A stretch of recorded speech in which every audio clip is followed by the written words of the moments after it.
was in a restaurant the other day and this girl was like, tapped her mother and she's like, that's Lynda Levy. And I just laughed. I just laughed to myself like, I'm a regular person, but they're acting like I'm Miley Cyrus. I'm like, I'm just a regular person. I'm a mom of 3, but I like to have fun. Welcome to Chapters by Propel, where we take a peek into the real lives of trailblazing community women with a mix of honesty, humor, and inspiration. I'm your host, Melanie Kuehl, and this is just part of the story. Welcome to Chapters by Propel. I'm your host, Melanie Kuehl. This episode has been sponsored by Victor Hakim in honor of his wife, Michelle. Thank you, Victor. I am super excited today to have with me someone who is really entertainment extraordinaire, parties from A to Z. There is no celebration too small, no celebration too big. I don't know if there's anything she can't do, but I'm so excited to welcome you, Lynda Levy, to the podcast. Hi, I'm excited to be here. Thank you so much for coming. I feel like we have known each other forever. Ever. We are like family because are. we have always shared cousins.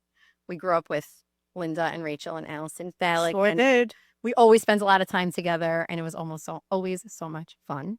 Definitely. I don't even know the whole history of how you have become really just like the one that everyone turns to have a good time.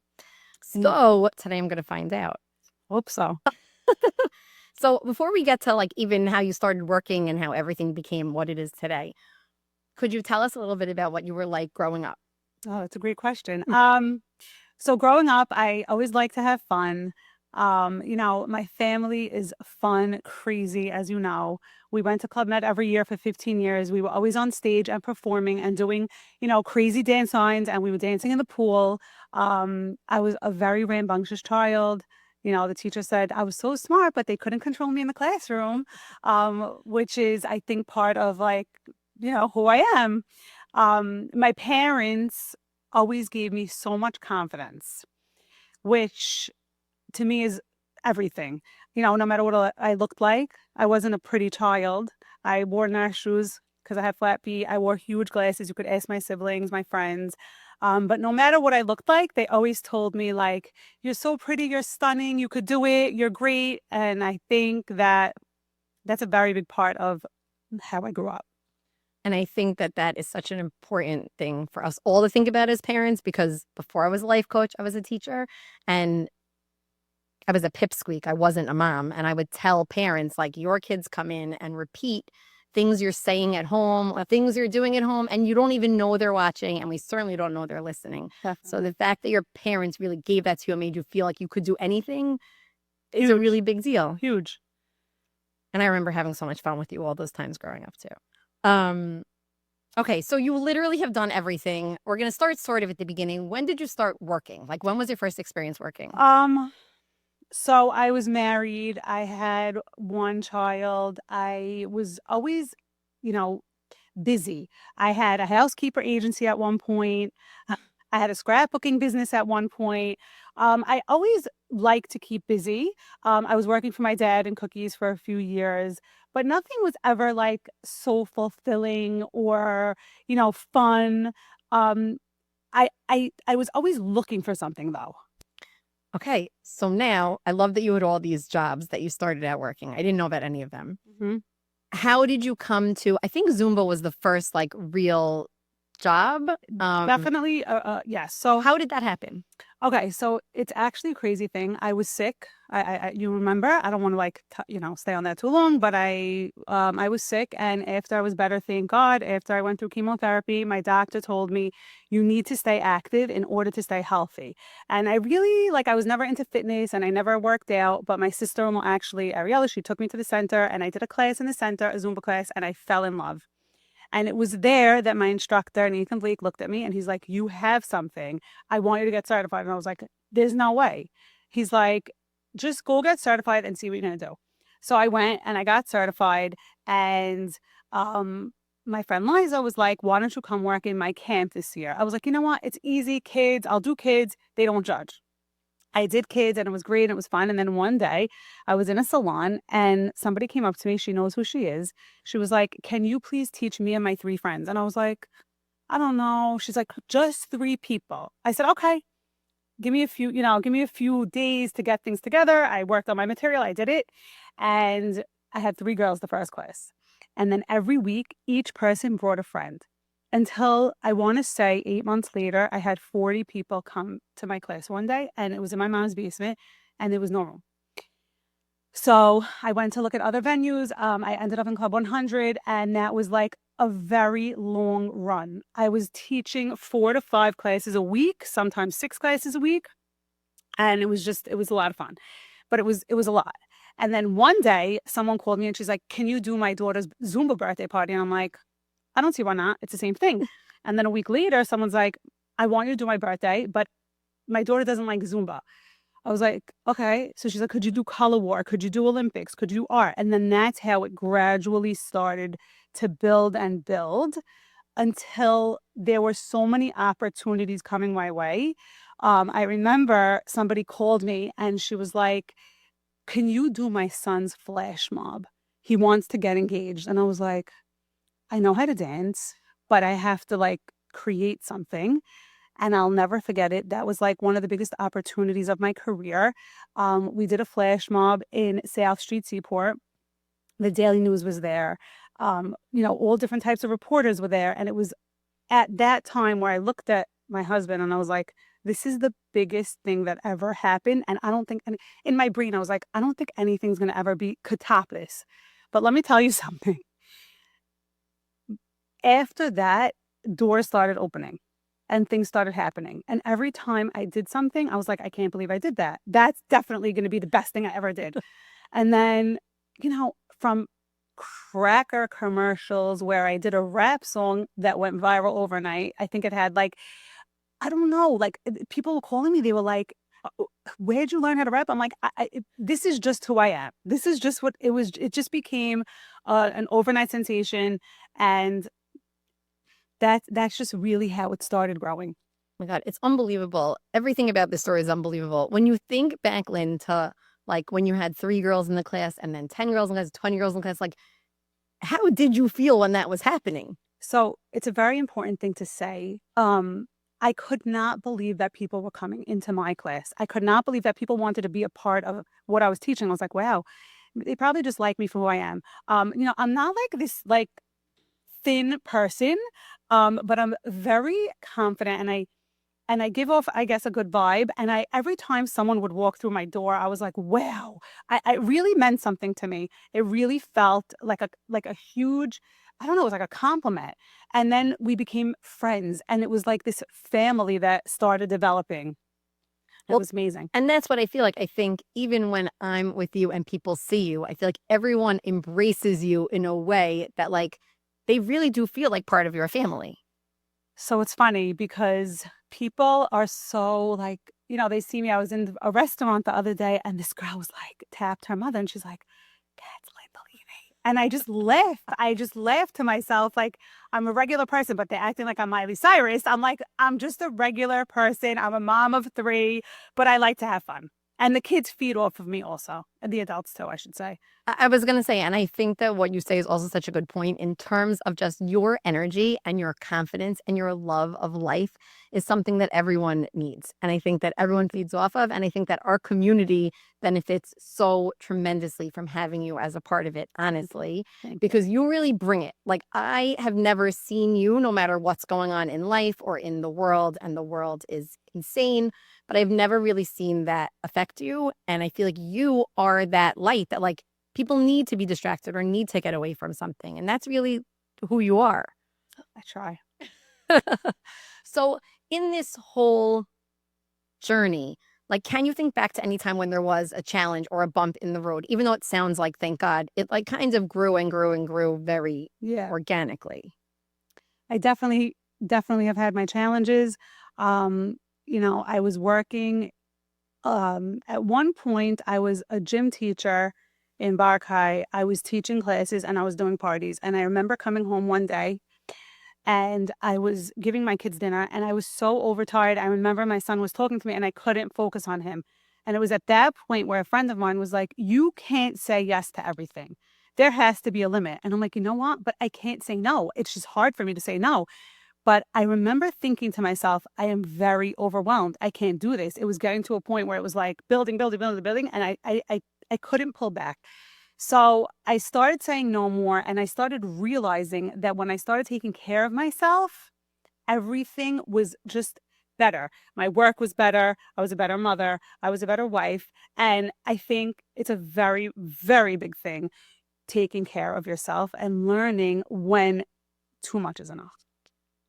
Lynda, I cannot even believe you take care of yourself, but I want to know, do you find yourself with time now to do things that like you enjoy outside of work, Melanie, outside of your family? I do a lot. I play tennis. I play mahjong. I play cards. I go for massages. I have city days.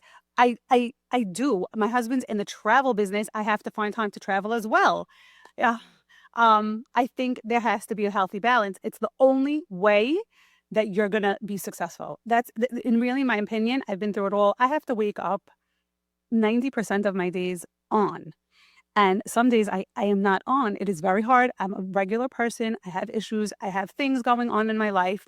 But, my job and the fact that I have a job that I can make people happy is definitely something that pushes me every morning. Oh, and it is true. I will say that sometimes I like see you jumping around at like DSN Beach Club, and then 10 minutes later, you're like at a bar mitzvah. And I really do feel like there might be more than one of you. So it's funny. I feel that busy people get the most done. I do feel that the days that I'm working, I get the most done. I call in my orders. I make my dinner early. My children and my husband and my family are very supportive of me. But you have to be organized in this type of business because otherwise you can't get. I have days where I'm going from event to event to event to event, scheduling on the phone Zooms, but I have never done so. Like I've been so successful that day and I've been able to do so much that day. And then there's days where I have nothing to do and I stare at the wall. I'm watching Netflix. I'm like, wait, I have to be doing something. So I think that busy people definitely get more done. It's so funny. I was just on my way here actually talking to one of my sisters about that. The same thing when you have an empty day, how you can really just like turn around and it's 2 o'clock in the afternoon. And when I know like this all has to get done by 10:30, it's like so much more productive time. 100%. Do you have any system for staying organized in terms of all your Zooms and all your contracts and your parties? Like clients sometimes will ask at Propel, like, I have no idea where to begin. Is this a notebook? Like, how do I even begin this process of getting myself organized? I'm not super organized. I put everything in a calendar. I put everything in a text message because if I forget what I'm doing on this day and this day and this day, especially in the summer, you know, very busy time of year for me.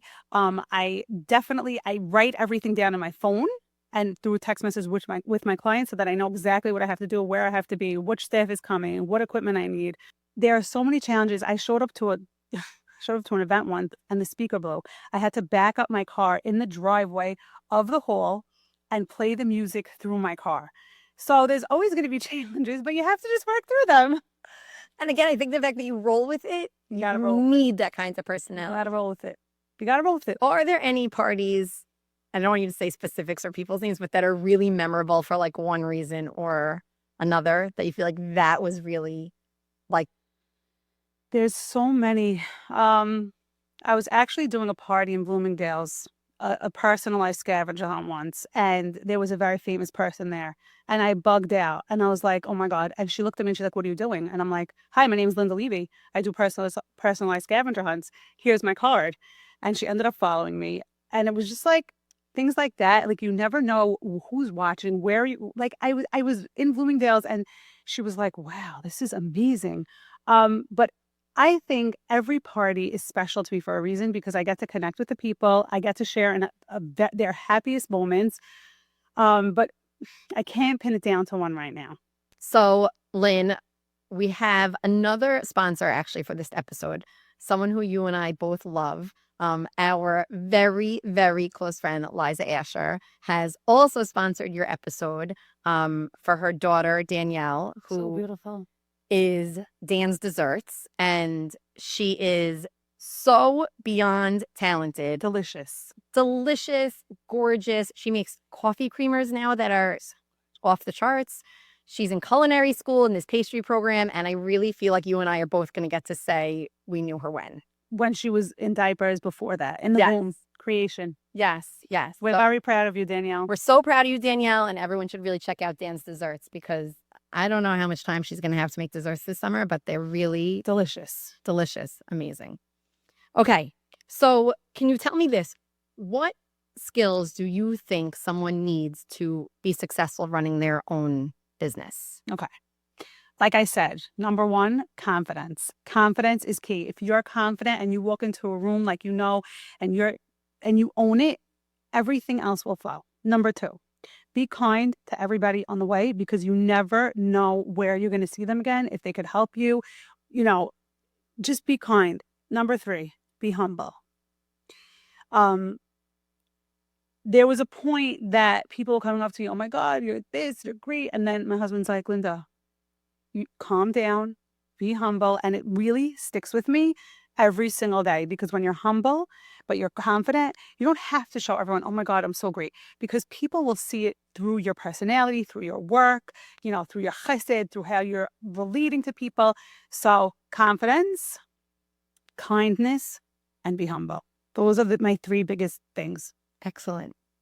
And very succinct. I think you thought about that one. I did. Because I think it's important to tell the viewers and be relatable. Yes. At the same No, time. I agree with you. And confidence does go a really long way. Very long way. I mean, I want to say I work very, very hard at what I do, but I think that at this point, I branded myself and people know that I definitely have what it takes to make their party off the charts. Well, and in the beginning, I think everyone's nervous. I feel like that's the whole idea behind, like when I'm talking to coaching clients and they're saying, like, I'm not ready yet, I'm not ready. And I just read something that said, like, the hardest part of something new is learning how to fly while you're building the plane. And I feel like there is no ready. You're not going to wake up and be like, today I know that I am worth it and someone's paying me and I'm going to go out there and I'm going to crush it. Feeling ready comes with doing. And I feel like that's what you were saying. Like you had the 3 girls in the class and you couldn't believe your luck. And now, I mean, I can't even imagine how many parties you're doing a year and how many people and how much business you have. And that does come, that confidence comes with doing and trying and putting yourself out there. Definitely. Okay, the other thing that I want to talk about is that I know you have all these businesses and parties going on, but you also are very, very committed to giving back to the community and doing chesed. Can you talk to us a little bit about that? Chesed is very, very important to me. Like I said before, I definitely have my challenges in life, and I just feel that when I'm helping people, I am shining the most. Whether it's in the Special Children's Cancer Center, SBH, I just think giving back to this amazing community is very, very important. Everybody does what they can, obviously, but I give what I can because I think that there's nothing like this community. And everybody, going back to harder times, I realized how important my community is and how people go out of their way, especially in a tragedy, but not only in a tragedy, fundraisers. There's organizations for everything. Safe. I mean, there's just too many to mention. God bless this community. So I think that when I have the opportunity or when I'm called upon, I really like to give back because it just feels so natural to me. And I feel so good while I'm doing it. No, and I think that we're so lucky that there are all these organizations. When I'll tell someone there's an organization that does this, someone that does that, but like in what world do organizations like this exist where you can turn really for anything to people and resources who will really Fabulous help people to succeed? Fabulous. I know. We're blessed. I know. No, we are so blessed. So we're part of a Jewish community. I know that being Jewish is very important to you also. Very. Can you talk a little bit about that? I know we've also spoken about Shabbat before and the importance of that in your life. So there was a time during COVID where I was running a camp that was coming out of people's backyards. I think there was like 11 groups at the time. I partnered up with Embark, and I remember going to sleep at night and looking at Hashem and saying, if I could get through this, I could do anything in my life. It was very challenging. The parents were hard. The kids, if the kids were sitting in the backyard not playing dodgeball, I was getting 90 phone calls a night. Whereas if they're in camp, the parents are not really seeing. So that was a very, very challenging time. But the most important thing I remember from that time was every time Shabbat came, I looked up and I said, thank you, God, because I think I would have been dead 20 times if it wasn't for Shabbat. I was so tired, but I had this day to reset and be with my kids and be with my family and turn off my phone. And I think that even if you're not Jewish, you need a day to reset because we as Jews are so blessed with so many things. But I think Shabbat is like really, really for working people, especially just so important. A day of rest, a day of reset, a day to shut off your mind from everything that's going on. So that's what I would say about that part. Yeah, God really knew what he was I doing. think so. And I agree with you. I feel like even if you're Jewish, not Jewish, anything, the idea that you can be away, even from technology, whether it's religious observance or not, just to shut off a phone and shut off So screens, important. it doesn't happen anymore. No, it does not. And it's why we all look back. I feel like I'm 90 every time I say, like, times were so much simpler then. We had beepers then. We did not have cell phones. They used to call me like 911, and then we would call from a payphone in high school. Our kids do not understand that. Definitely not. Okay, so speaking of our children, can you tell me how you think like working and building everything you built has affected your kids? Like, what have they learned from watching you live your life? My kids are amazing. I want to say I love them so much. I don't want to get emotional, but they're so supportive. Like they'll come home and they'll be like, "Ma, we're so proud of you. Like, look at what you did." My children themselves are very, they're mature. They know how to speak to adults. They give me so much confidence, and they are so proud of me, which pushes me to do more and to and to be a better person and to be a better mother and to be, all that I can. Because when they're proud of me, that's all I need. And have you felt like through the years, I'm sure it's changed because you had young kids and now you have older kids, but like in terms of balancing your family with running a business, like how has that looked throughout time? There's been a lot of ups and downs, Melanie. I'll be honest. When Joey started working with the company he's in now, it was hard. I had to pitch in. I had to do a lot. It was a lot of work. He was traveling. I was home. I was carrying speakers and, hula hoops and dodgeball. And I remember saying like, okay, I'm in the thick of it now, but as my kids grew and they helped me, they watched me, they worked in my camp programs with me in the backyards. Mimi was doing face paint, Marvin was like, throwing a football. But I think it is part of who they are, and I think that is the reason why now they feel that they could do things. They've seen us work, they've seen us grow, and I think that's very important to see a mom and a dad in a partnership. I agree with you. And I'm so happy that they're so proud of you. They should be. Thank God. Thank God. Okay, so Lynn, one thing I really do want to know is I know you are so creative, and I can see that because you've done a little bit of everything. But do you have like a creative process in terms of thinking about a party, thinking about a singing telegram? Like, it's a great question. I love my job because every single job is different, right? So my singing telegrams, they tell me info about the person they want me to sing about. And then like, I literally sit in my bed with my AirPods on and I'm like, okay, wait, stop, pause. And then my family will be like listening in the background. I'm like, oh, mommy's doing that again. Like, but every single, job or event or singing telegram is so different. I'll be sitting in my bed at night, writing scavenger hunts about the person, editing it, printing it. But it allows me to be creative. And I don't like to repeat myself so much. So every party is different. And I'm always trying to like come up with more fun things based on the people, based on who I'm doing it for. So yeah, I sit, I write, I work. and in terms of thinking of new ideas, is there anywhere you get inspiration from? That's a great question. No. I really, when people ask me like, how do I do what I do? I really like look up and I say Hashem, because I am a very creative person, but at the same time, there's just every time I think like, oh my God, there's so much I could do. I just keep going and going and going. So that's really fun. And it's also like inspirational for myself because I see that I could keep doing more and more. Just when I thought I did a party, I did this, I did a song, but then things just keep happening. So You never know. you never know. So we talked about teaching classes and parties and all kinds of things that you've done. What does your business look like now? That's a loaded question.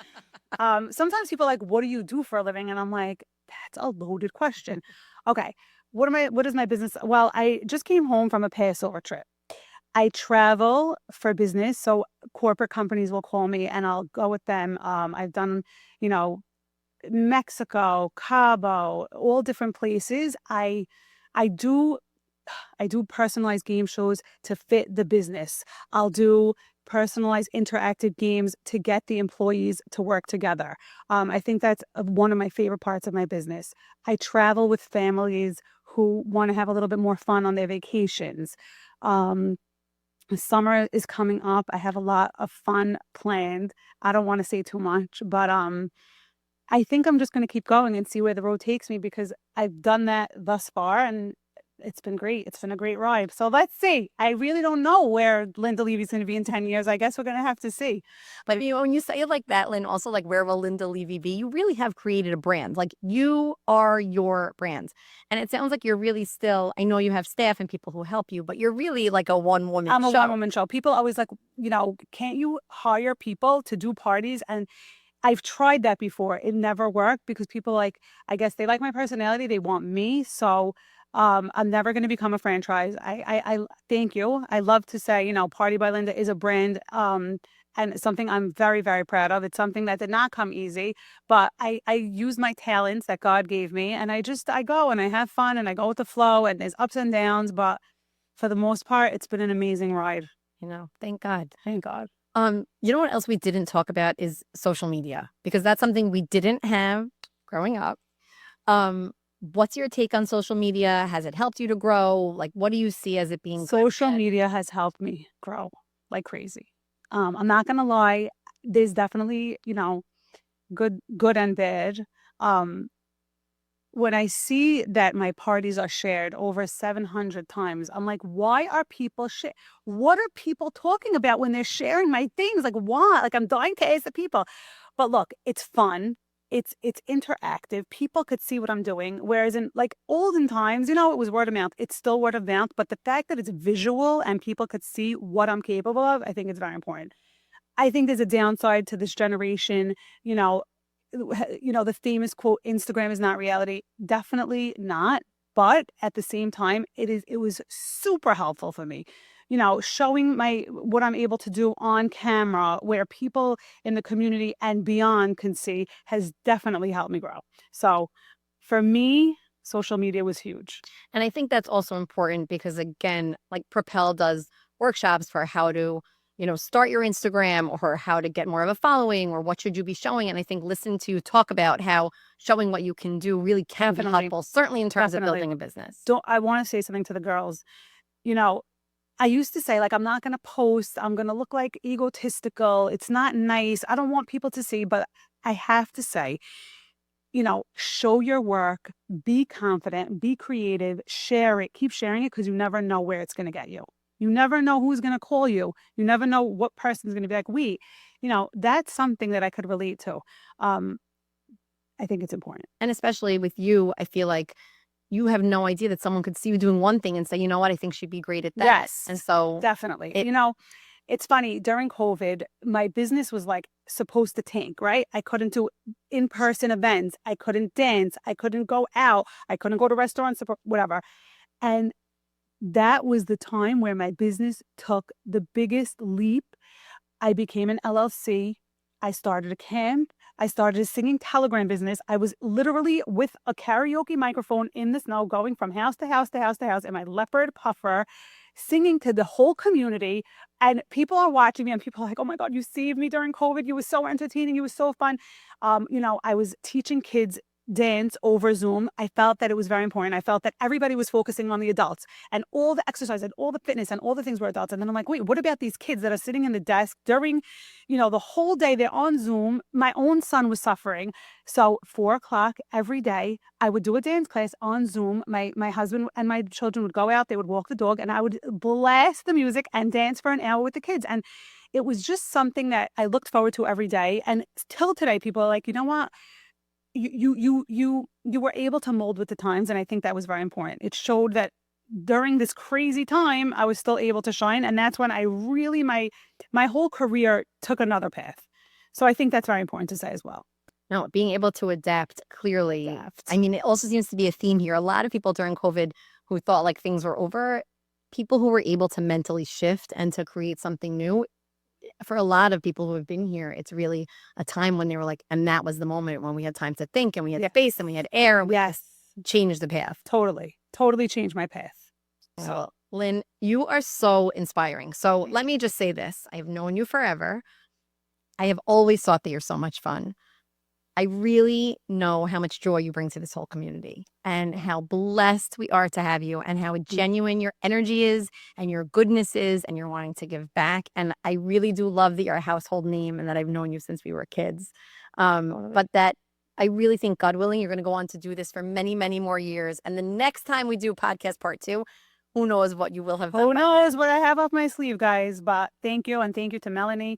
Thank you to Propel. Thank you to the community for always giving me support. Because obviously, without the community, I would not be where I am today. Everyone's trusting me and, calling me and giving me support and telling me, like, thank you. And you're amazing. And you're smiling because it definitely, definitely gives me the energy to keep pushing and to keep going. So thank you, everybody. I want to just say that. Yes. No, you should continue reaching new peaks and having new opportunities in good health. And with a lot of fun and continue bringing joy to all. Thank you, everybody. Thank you, Lynn. Thank you so much for joining us at Chapters by Propel. If you're ready for the next chapter in your career journey, give us a call. We're happy to help you with career coaching, navigating graduate school, or leveling up your business with some business strategy and consulting. You can email us at info@thepropelnetwork.org. Special thanks to Melanie Kuehl, our amazing host, to Hit Central Studios, and the amazing team at Propel. Good night.